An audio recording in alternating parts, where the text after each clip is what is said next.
Oh, we could fly. Welcome to this new season of the Have a Cup of Jahani podcast. So, I want to title this new season that I'm embarking on with I'm Growing. So, this is going to be the season of growth. And that's what I'm going to share with you throughout the season. So, I thank you for coming over here and sitting with me. And I hope you enjoy. Hey, friends. So, on today's episode, let me find my notes because we have something good to talk about. So, today I had scheduled a chat of what I have learned from reading the book, The Body Keeps a Score, but I think I need some more time to mull over my lessons from there and what I have learned because I need time to digest the book, digest the memories that have come from that book. And also I need to be able to work it through on my own and with my therapist and all of that before I can even think of talking about it to other people. So saying that, we will be talking about in this episode something I want to say similar, but in under the same umbrella. We're going to talk about pop psychology. Are you ready? I know you are, or else you wouldn't be here. But it's kind of like my opening line, so I'm sticking to it. All right. So I saw something, as it always happens, or as it mostly happens to me, is I see something on any of the social media platforms that I'm on, and it kind of like triggers something, either a memory or a lesson learned or something that I want to chat with you all about. So, as it happens on Instagram, I saw this post where someone was saying pop psychology is not psychology. And I kind of understand the post or the reasoning behind. I think that's what I'm trying to say here. So I think I understand the reasoning behind the post, or I'm assuming because I didn't talk to the creator to verify that. And at the end of the day, they are really the ones that would know the reasoning behind it. But this is me speculating. So my speculation on the reasoning behind this post is that probably this person just saw a lot of people that thought they knew or were talking as if they're experts in psychology when they was just using really all these um, cute words, these fun words, these words that have become popular nowadays, to represent kind of like the culture that we're embracing and we're opening ourselves to, a more self-aware culture. And sometimes it can get a little bit ridiculous because then we are starting at times to use words in a context that they shouldn't be used, and thus we may be leaning towards having that word lose the meaning or its definition. So here are some of the things that were on that post, because as it happens on Instagram, this is kind of like one of the platforms that I I use it, but I'm not like really tethered to it where I understand it fully. So I see something and then I start reading it, and then I go back to my notes app because it trigger a thought and I don't want to lose that thought, so I write it down. And when I went back to Instagram, then the post was gone. And it's like Instagram, it quickly, like if the feed is really rapid, like I can lose my thread and then go back, which is what happened here. I went back to try to find this post and it was gone as if it never existed. And I totally forgot the username because then I could have searched by the username and things of that nature. And I'm like, ugh. So to not forget the thoughts that I had in my head, I just went back to the note app and made notes. So what we're going to talk about today is about the notes that came from that post, or what I remember from that post that I saw. But if you happen, this is like a shot in the dark. If you happen to know who the post is from, let me know. Or if you happen to be the person that did make the post, please jump on the comments, let me know. and we can have a chat about this.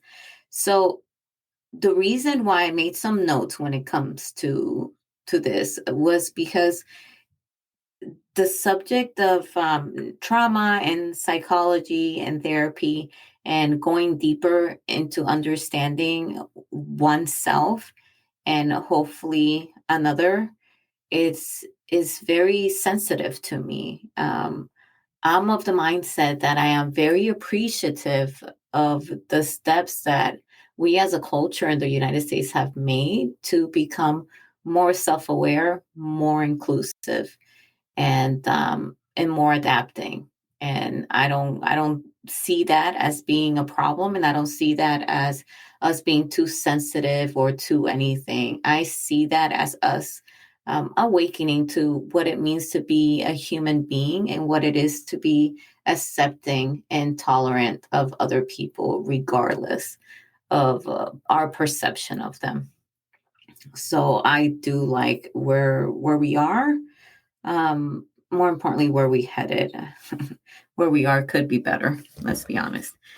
But nevertheless, so that's why I had strong opinions when it comes to this, because I just don't want a post like this to prevent someone from continuing on and progressing and going further in this path where we are trying to right wrongs and we are trying to identify bad counterproductive behavior in other people. And even if we sometimes fail or we utilize a word in a manner that is not intended to be used, or we just overuse it to where it loses meaning, I don't know. I don't know about you, but I'd rather be in that moment than not be there at all and go back to being that society that does all this jokes, talks about people a certain way, and then we're just supposed to accept it or laugh it off as if it didn't really hurt us. Because I think going back to that, it's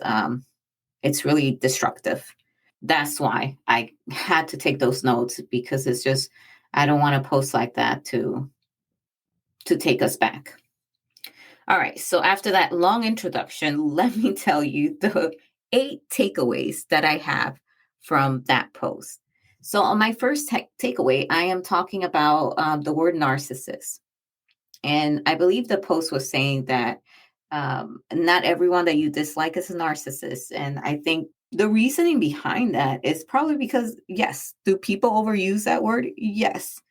Have I called people narcissists that are not necessarily a narcissist? Yes. But I do want to say that they are people that are like that, not as much as we may think. So I do agree with the post when they say not everyone you dislike is a narcissist. It's true. Not everyone I dislike is a narcissist.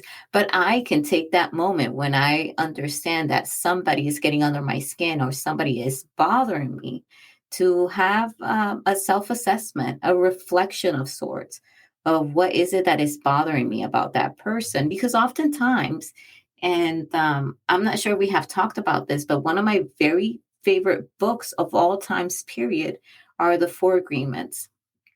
And reading that book, I learned that oftentimes when you don't like somebody or somebody gets under your skin, that person is a mirror that where you see something that you don't like about yourself and you see that in them. And because you rather be angry or mad or sad at the other as opposed to the self, then we get bothered by it. Or at times it's just pure old jealousy, which is very normal to have as human beings. It may be that somebody has something that I perceive that I'm lacking or something that I want. And because of that, then all of a sudden that person is bothersome to me, or I don't like that person, or so forth.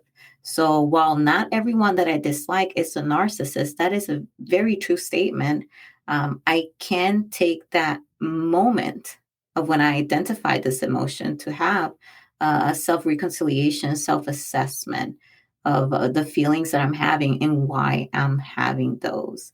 Because if you listen to my last chat on the interaction with a bully on TikTok, then you know that it's so important to identify emotions, give it meaning, and give it a name, so that way they can have less power over you.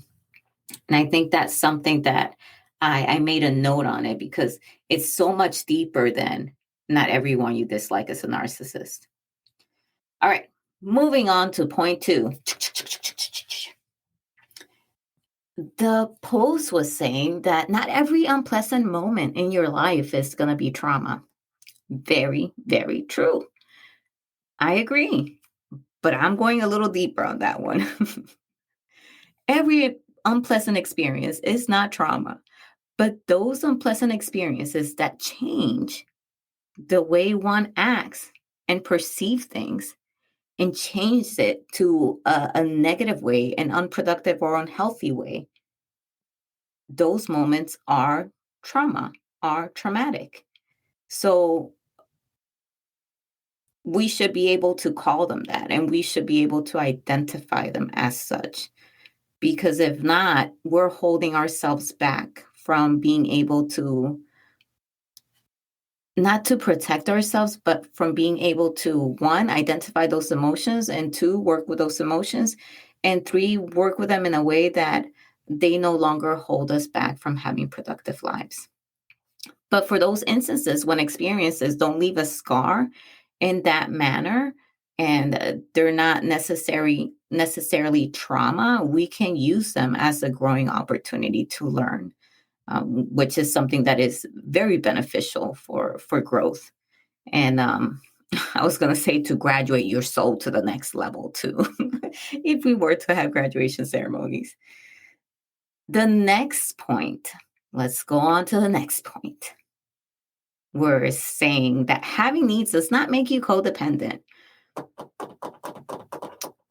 And very, very true. It doesn't. Having needs does not make you codependent. Having needs is very healthy.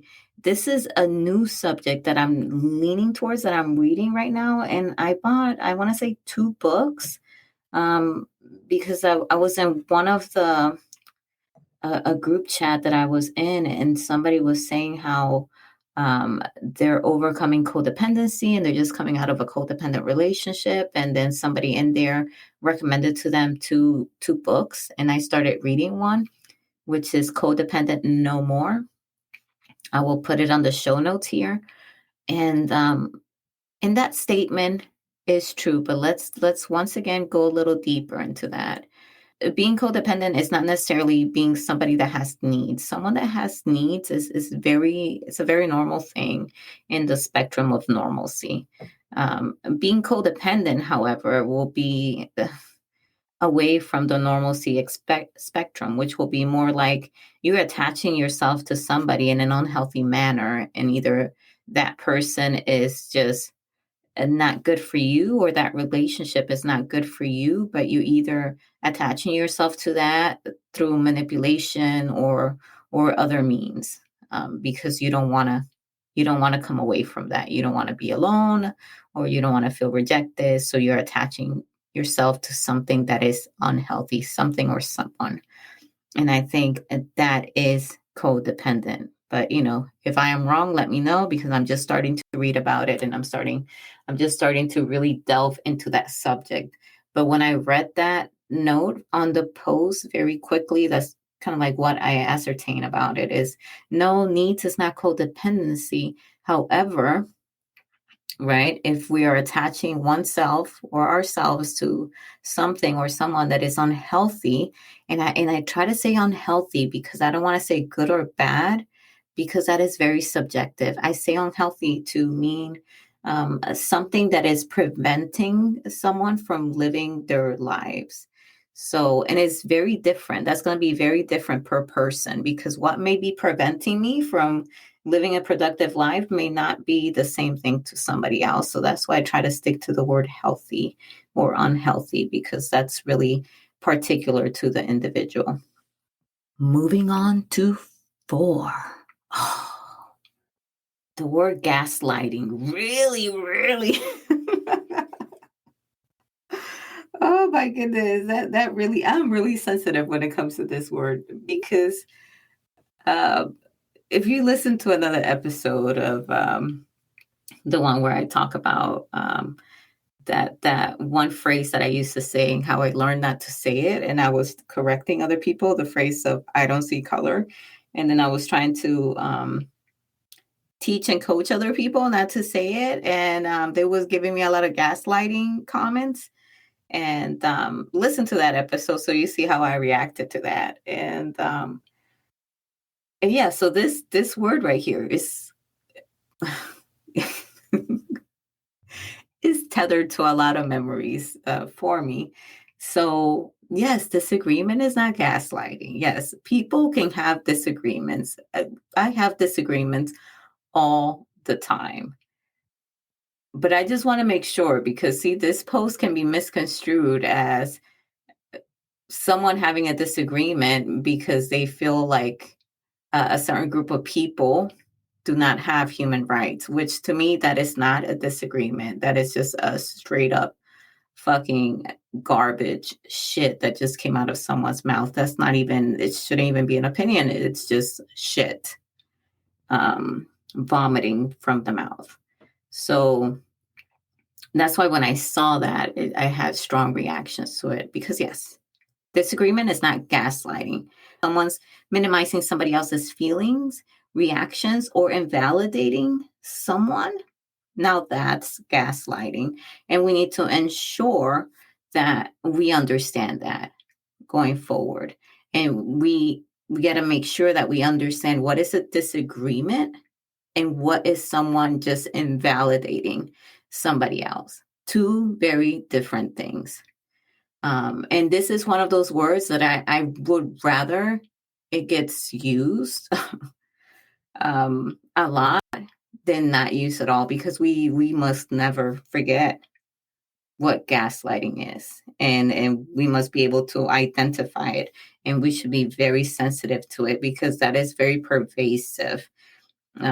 Once I learned the meaning and I understood what it was like I can't stop identifying it and seeing it. And it happens in so many places. It happens when someone is invalidating somebody's story, somebody's experience, somebody's lived experience, or the emotions that they felt, or the trauma that they felt. And that to me is so toxic because you're essentially just discarding somebody when that happens. You are telling them, I don't care what you felt, I don't care what you went through because I don't see it the same way you do. And that is very wrong. So that's why this point was one that I needed to make that I'm very sensitive to. But now that I got that off my chest, let's move on to the next one, which is number 5. And in here, the post was talking about conflict and how people may like to say that conflict and abuse is the same, which is it's almost kind of like going back to the previous point where disagreement is not necessarily gaslighting.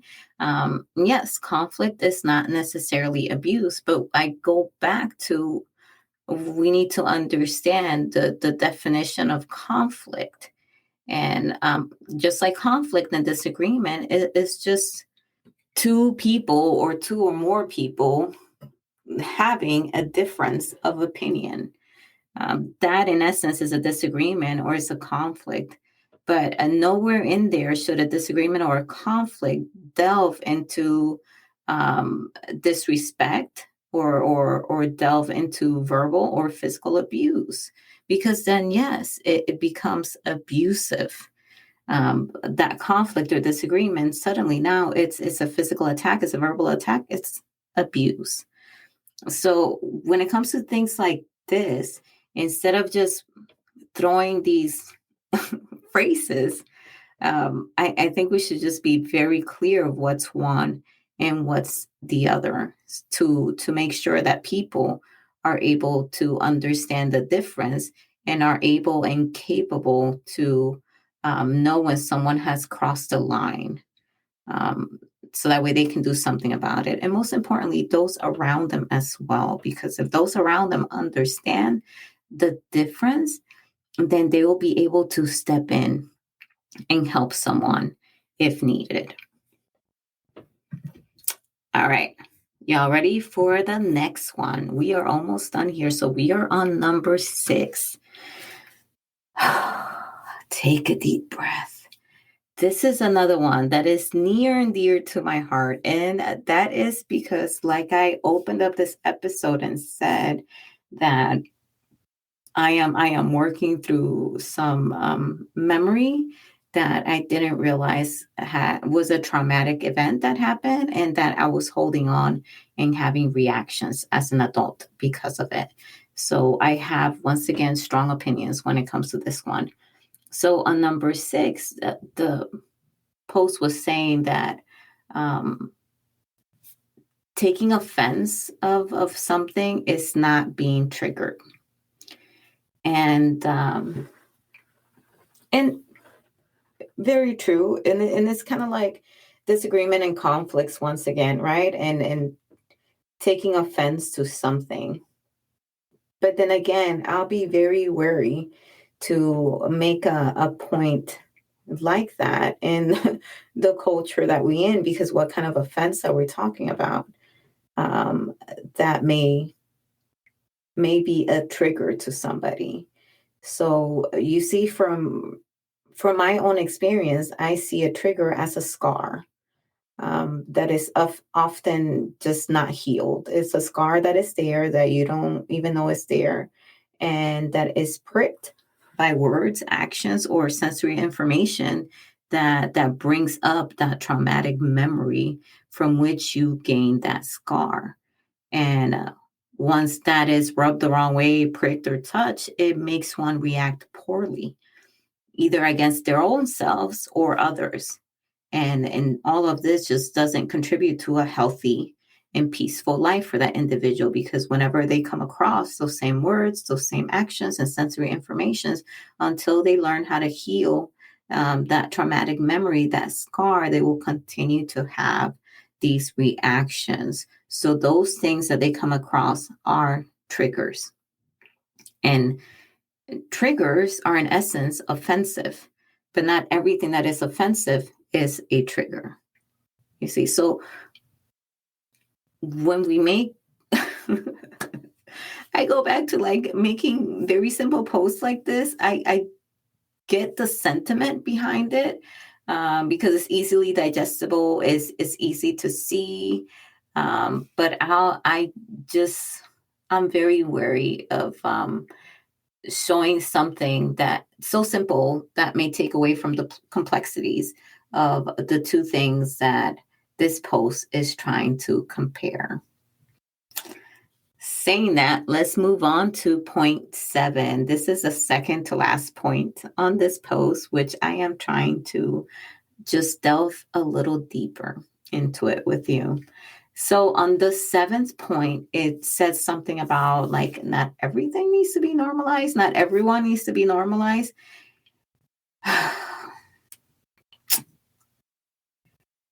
And this just kind of like, it sounds, and you tell me if this is how it sounds to you. But when I read something like that, not everything or everyone needs to be normalized, I'm like, what are you talking about?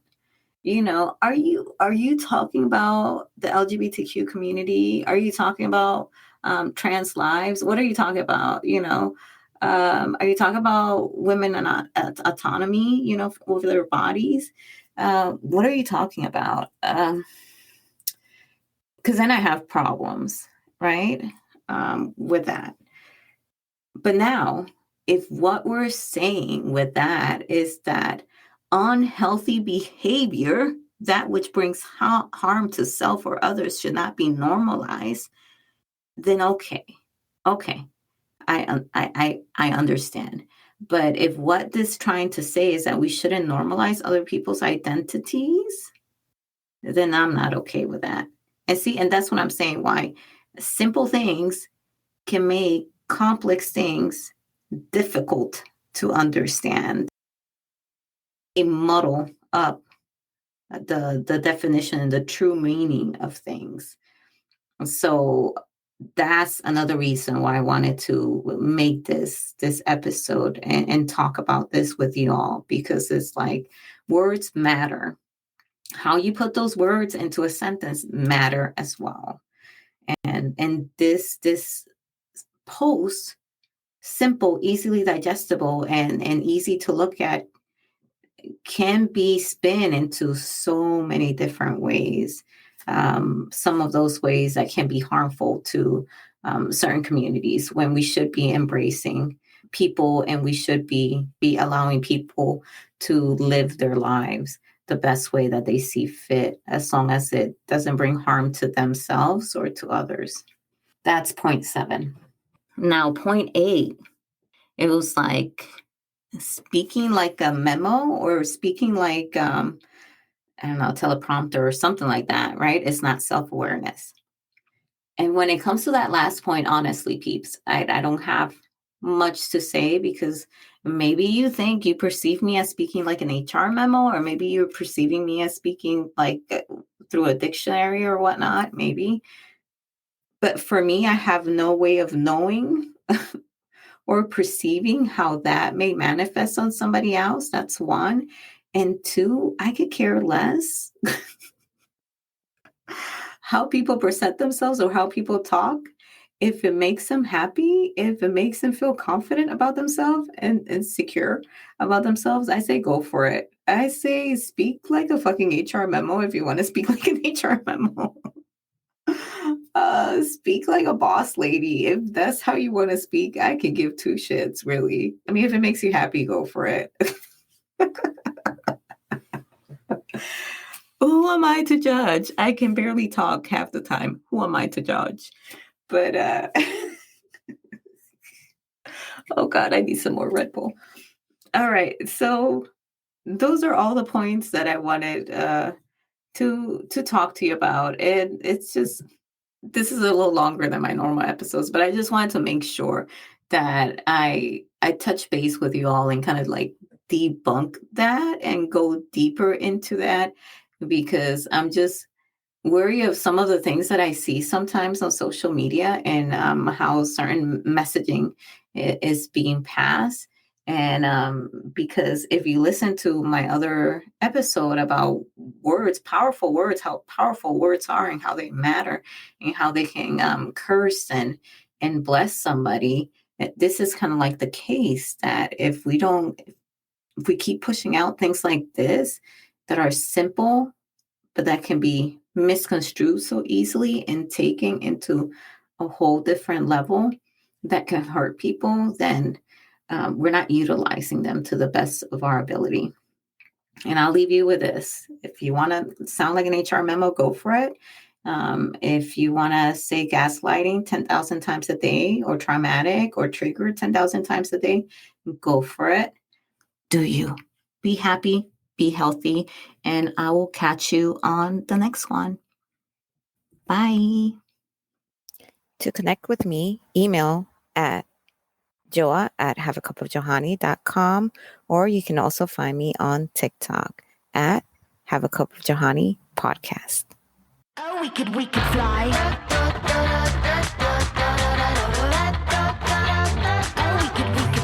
Thank you so much for listening. Don't forget to follow and subscribe to the show. See you on the next episode.